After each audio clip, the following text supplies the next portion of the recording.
90 days VAO exam preparation day 5 economy ಅರ್ಥಶಾಸ್ತ್ರ. Economy ಎನ್ನುವ ಪದವು ಗ್ರೀಕ್ ಭಾಷೆಯ ಶಬ್ದವಾದ ಓಕಿನೋಮಿಯ ಪದದಿಂದ ಬಂದಿದೆ. ಈ ಪದವು ಓಕಸ್ ಮತ್ತು ನೋಮೋಸ್ ಎಂಬ ಎರಡು ಪದಗಳಿಂದಾಗಿದೆ. ಓಕಸ್ ಎಂದರೆ ಕುಟುಂಬ ಅಥವಾ ಮನೆ, ನೋಮೋಸ್ ಎಂದರೆ ನಿರ್ವಹಣೆ. ಅಂದರೆ ಮೂಲದಲ್ಲಿ ಅರ್ಥಶಾಸ್ತ್ರವು ಕುಟುಂಬವನ್ನು ನಿರ್ವಹಿಸುವುದು ಹೇಗೆ ಎನ್ನುವುದನ್ನು ತಿಳಿಸುವುದರ ಅಧ್ಯಯನವಾಗಿತ್ತು. ಅರ್ಥಶಾಸ್ತ್ರವನ್ನು ಸಾಮಾಜಿಕ ವಿಜ್ಞಾನಗಳ ರಾಣಿ ಎಂದು ಕರೆಯುವರು. ಸರಕುಗಳು ಮತ್ತು ಸೇವೆಗಳ ಉತ್ಪಾದನೆ, ಹಂಚಿಕೆ ಮತ್ತು ಅವುಗಳ ಬಳಕೆಗಳ ಅಧ್ಯಯನವೇ ಅರ್ಥಶಾಸ್ತ್ರ.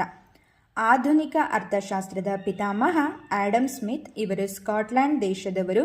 ಸಂಪತ್ತಿನ ವ್ಯಾಖ್ಯಾನದ ಪ್ರತಿಪಾದಕರು, ರಾಜಕೀಯ ಅರ್ಥಶಾಸ್ತ್ರ ಪದವನ್ನು ಜನಪ್ರಿಯಗೊಳಿಸಿದವರು. ಇವರ ಕೃತಿಗಳು an enquiry into the nature and causes of wealth of nations 1776ರಲ್ಲಿ ಪ್ರಕಟಣೆ, the theory of moral sentiment 1759ರಲ್ಲಿ ಪ್ರಕಟವಾಗಿತ್ತು.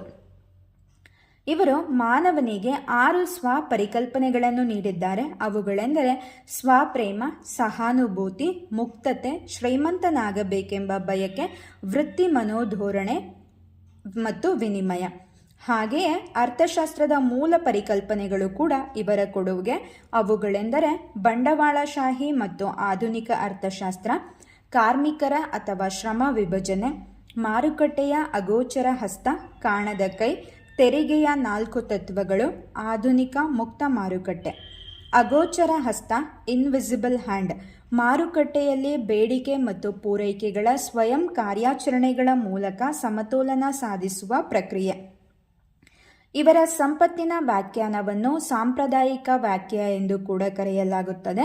ಅರ್ಥಶಾಸ್ತ್ರ ಒಂದು ಸಂಪತ್ತಿನ ವಿಜ್ಞಾನವೆಂದು ಹೇಳಿದವರು ಆಡಮ್ ಸ್ಮಿತ್ ರವರು. ಮಾನವನು ಸಂಪತ್ತನ್ನು ಹೇಗೆ ಗಳಿಸುತ್ತಾನೆ ಮತ್ತು ಹೇಗೆ ಅನುಭೋಗಿಸುತ್ತಾನೆ ಎಂಬುದರ ಅಧ್ಯಯನವೇ ಅರ್ಥಶಾಸ್ತ್ರ ಎಂದು ಕೂಡ ಆಡಮ್ ಸ್ಮಿತ್ ಅವರು ಹೇಳಿದ್ದಾರೆ. ಇವರು ಮಾನವನಿಗಿಂತ ಹೆಚ್ಚಾಗಿ ಸಂಪತ್ತಿಗೆ ಪ್ರಾಮುಖ್ಯತೆಯನ್ನು ನೀಡಿದವರು. ಹಾಗಾಗಿ ಇವರು ಪ್ರತಿಪಾದಿಸಿದ ವಾಕ್ಯ ಸಂಪತ್ತಿನ ವಾಕ್ಯ. ಭಾರತದ ಅರ್ಥಶಾಸ್ತ್ರದ ಪಿತಾಮಹ ಕೌಟಿಲ್ಯ. ಇವರನ್ನು ವಿಷ್ಣುಗುಪ್ತ, ಚಾಣಕ್ಯ ಎಂದು ಕೂಡ ಕರೆಯಲಾಗುತ್ತದೆ. ಇವರ ಕೃತಿ ಅರ್ಥಶಾಸ್ತ್ರ. ಇದು ಸಂಸ್ಕೃತದ ಕೃತಿಯಾಗಿದೆ. ಇದರಲ್ಲಿ ಆರ್ಥಿಕ ನೀತಿ ಮತ್ತು ಸಪ್ತಾಂಗ ಸಿದ್ಧಾಂತದ ಬಗ್ಗೆ ತಿಳಿದುಕೊಳ್ಳಬಹುದು. ಕೌಟಿಲ್ಯನು ಮೌರ್ಯರ ರಾಜ ಚಂದ್ರಗುಪ್ತ ಮೌರ್ಯನ ಪ್ರಧಾನಮಂತ್ರಿಯಾಗಿದ್ದರು.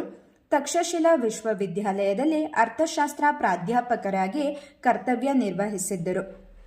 ಮೈಸೂರಿನ ಓರಿಯೆಂಟಲ್ ಗ್ರಂಥಾಲಯದ ಗ್ರಂಥಪಾಲಕರಾಗಿದ್ದ ಆರ್ ಶಾಮಶಾಸ್ತ್ರಿಗಳು